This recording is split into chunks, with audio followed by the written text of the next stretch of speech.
This is Hidden Killers with Tony Brueski. Here now, Tony Brueski. If you're expecting remorse, regret, or even a shred of self-awareness from Bryan Kohberger after his arrest, you're not alone. I was thinking maybe a shred. But according to those who've shared a cell block with him, what you get instead is silence, cleanliness, routine. A man taking to himself obsessively. A man who, even after allegedly slaughtering 4 people, it's not allegedly anymore, he did, seemed more concerned with personal order than moral consequence. And it doesn't stop in jail. We're now learning from classmates, colleagues, and workers at Washington State University that Kohberger's social behavior before the murders was already raising some eyebrows.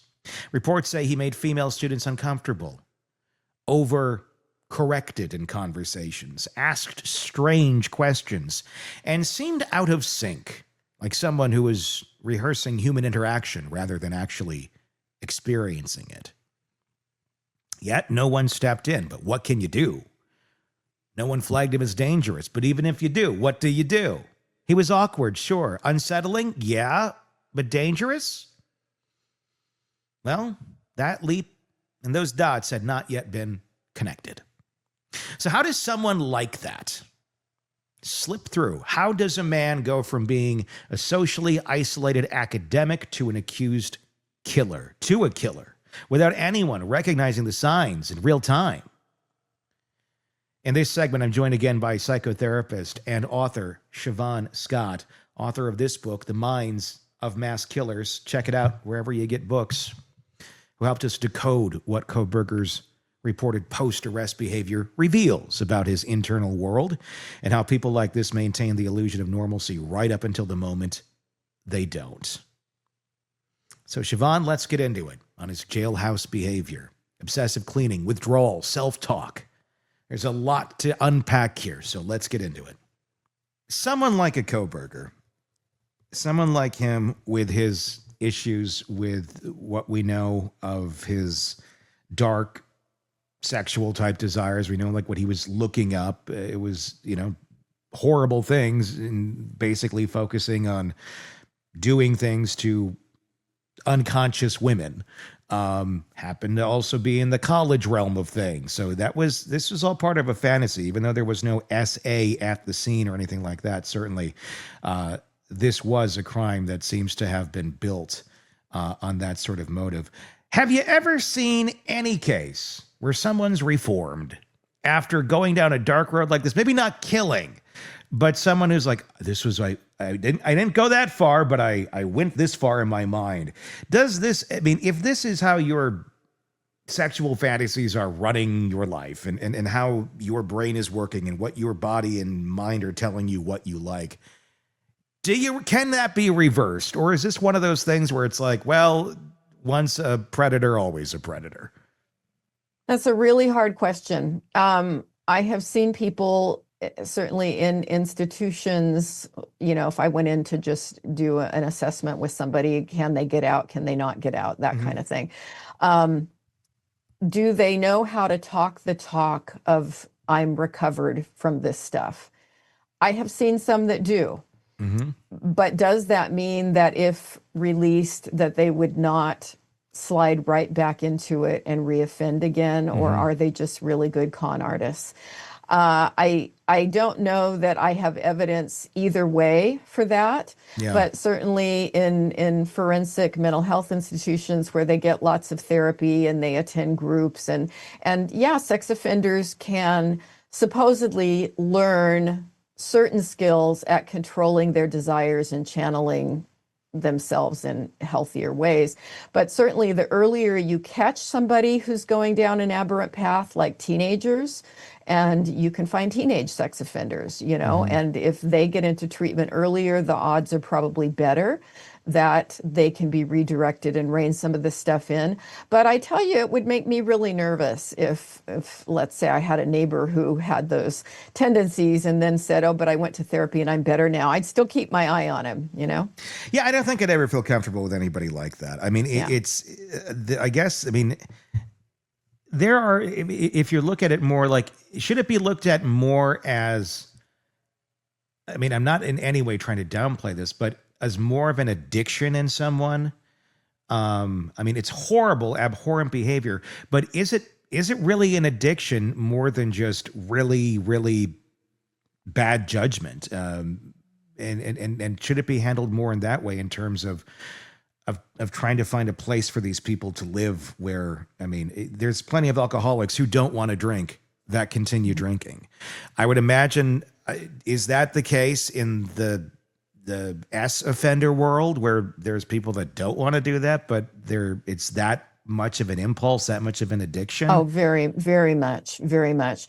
Even, you know, I have worked with pedophiles who know what they do is terrible, God. but they know they can't be alone with a child. Yeah. And even some of them have said, I hate myself. I wish I'd never been born. You know, I'm suicidal because of these horrible things I've done. And these were people who were not incarcerated, but they knew they had these behavioral safeguards in. I am never alone with children, even my grandchildren. And, you know, it's a scary thing because at what point is the addiction going to override that desire to not reoffend again? And that's insane. I mean, it's scary. And I mean, it's not, I mean, they know that the problem is there. They know they don't want to do it, but they won't be alone with their grandchild because whatever the hell that is in them that's driving them is stronger than their knowledge of knowing that would destroy the life of someone you care about.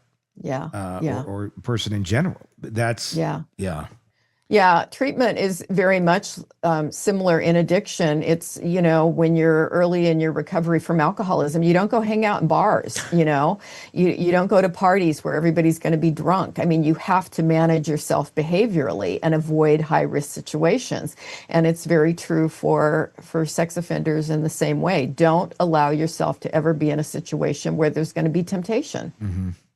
Let's talk about some of his behaviors in jail, the obsessive cleaning that we've heard about, the social withdrawal, talking to himself, having really bizarre demands, you know, wanting vegan food only cooked in certain pans. Obviously, I think he got his vegan food, but I don't think they honored the pan request. How does that fit within like known psychological patterns of other mass killers post-crime, or does it? I don't think it does. You know, he clearly has clinical obsessive compulsive disorder. And my guess is that these kind of rigid behaviors and the need for control over his diet and all these other kinds of things that he becomes fixated on, that this is old news for him. This is how he's been probably for years. And when he's under stress, it may intensify, it may get a bit worse, and clearly being incarcerated is going to be stressful for anybody. And so there may be an amplification of these symptoms, but this is part of his OCD.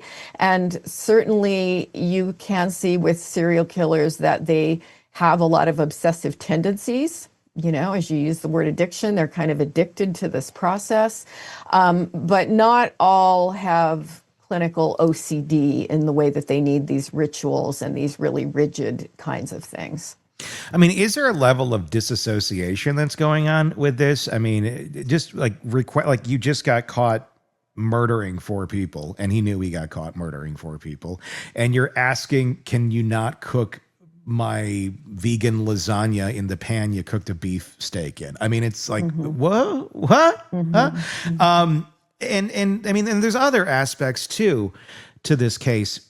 Just, I mean, the standing silent when he was asked to plea, and his utter lack of any emotional reaction when the victim impact statements were being read, and he was being sentenced. I mean,